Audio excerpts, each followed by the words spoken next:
Today I've got a really interesting and sticky issue which is up for debate with many people, but for me it's actually very simple. And this is all to do with the importance of cost of fundraising, otherwise sometimes known as ROI. ROI is kind of the opposite of cost of fundraising, which is the return on investment. I'm going to concentrate on this cost of fundraising concept. Now, this is a whole, how you would work out cost of fundraising is basically how much money you raise, how much it costs to raise that money. So if I raise $1 million, but I spend $200,000 raising it, then I would say my cost of fundraising is 20%. Okay? Now, no fundraising is free. So when charity claims 100% of your donation will go directly to the cause, they're not lying, but it probably means that their fundraising costs are being met by some other source, perhaps an endowment or a rich donor has funded the cost of the fundraising. But effectively, the actual act of asking people for money is always going to cost money. Unfortunately, that's just life. And as you grow, you have to push harder and find more and more people, and they may be less connected to the charity, so it costs more money to find these people. So the cost of fundraising tends to increase as we get bigger, and then we might get economy of scale, it might decrease, and then it might start to increase again. It also depends on what stage you're going through. So if I already have my 1,000 donors and I'm raising them $500,000 and I just do a mailing to them and I don't really want any more money and I just want to keep them on, then my cost of fundraising might be quite low because these people have already given to me. It doesn't actually cost me that much to go to them because I know who they are and I know I'll get a reasonable response rate. Whereas if I'm going through a growth phase and I'm trying to get new donors in, I'm trying to find people, find different ways of contacting people, perhaps through face-to-face, on the street, through the phone, through the mail, through the internet, on Facebook, using SMSs, whatever. I might have different methods, but each of those is going to cost me. If I'm going through a growth phase, I'm going to have a higher cost of fundraising. One of the problems is often, particularly with legislators and the media, people who aren't really involved within organizations will often use cost of fundraising as a measure of success. So you'll see an anchor on a news program will say, you know, just make sure you know how much of your donation is going to the cause. And they'll be talking about cost of fundraising and admin costs usually when they're referring to that. It can actually be a useful measure, but very specifically on some very specific types of activities. Like in donor acquisition, we might measure what the cost of fundraising is or the ROI is on acquiring some particular donors so that we can predict the future value and whether that was a worthwhile activity. But as a measure of the success of a whole charity, it's very flawed. So different charities would have a different cost of fundraising at different times in their growth.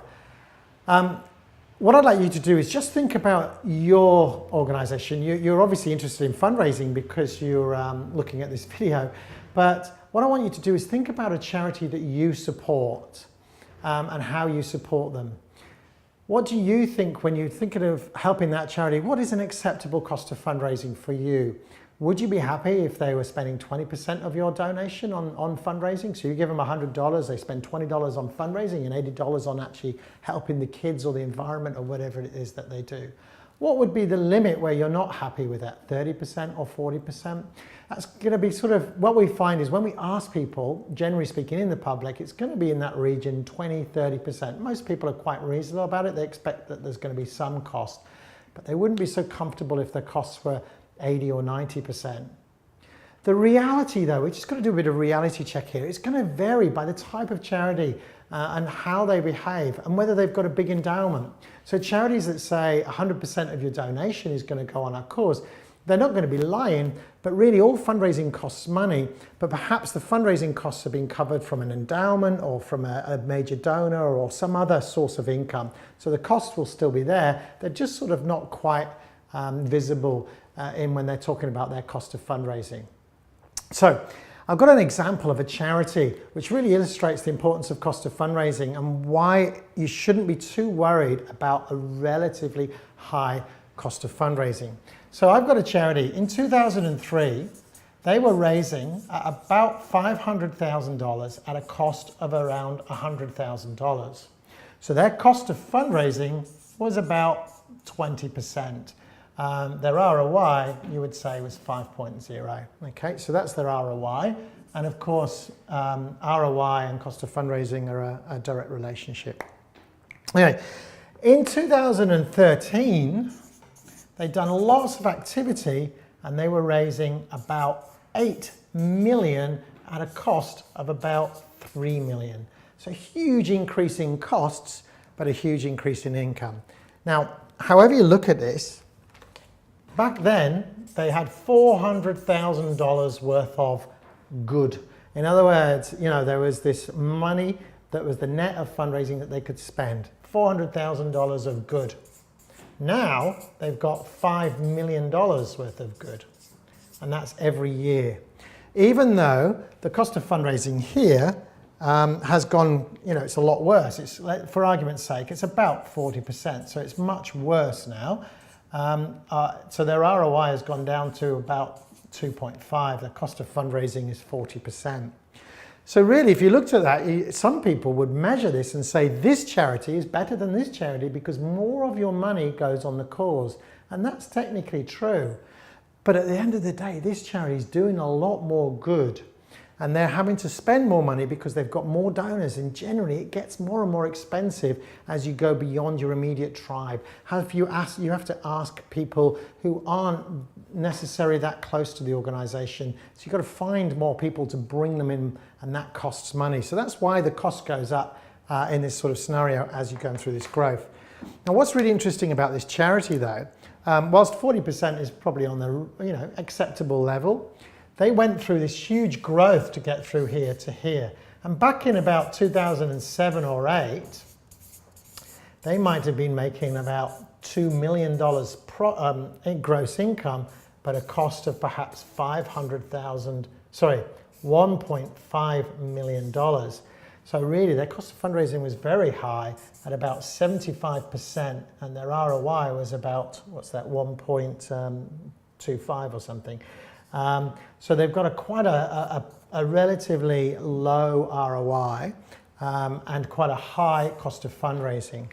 If you were to find out that the charity that you support, for every $100 you give to them, only 25 goes on the cause and the other $75 actually goes on getting new donors, then you might not feel so comfortable about it.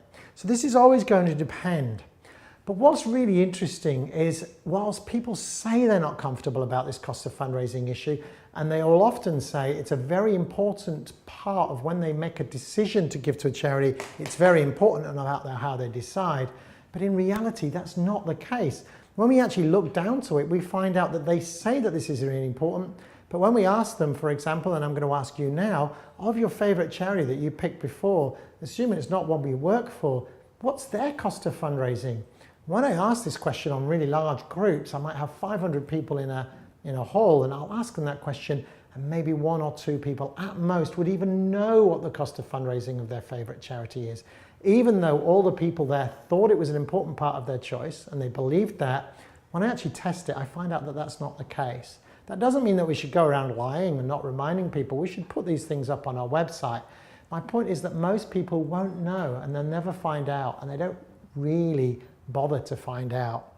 And it doesn't mean that you should go and spend all your money on fundraising all the time, but if you're going through a growth phase and you plan it and you talk to your regulators or your authorities, then you'll find that this kind of process is what you have to go through to get this kind of level of growth. There is no other way of doing it. No one can really achieve this other than maybe buying some lottery tickets and being very lucky.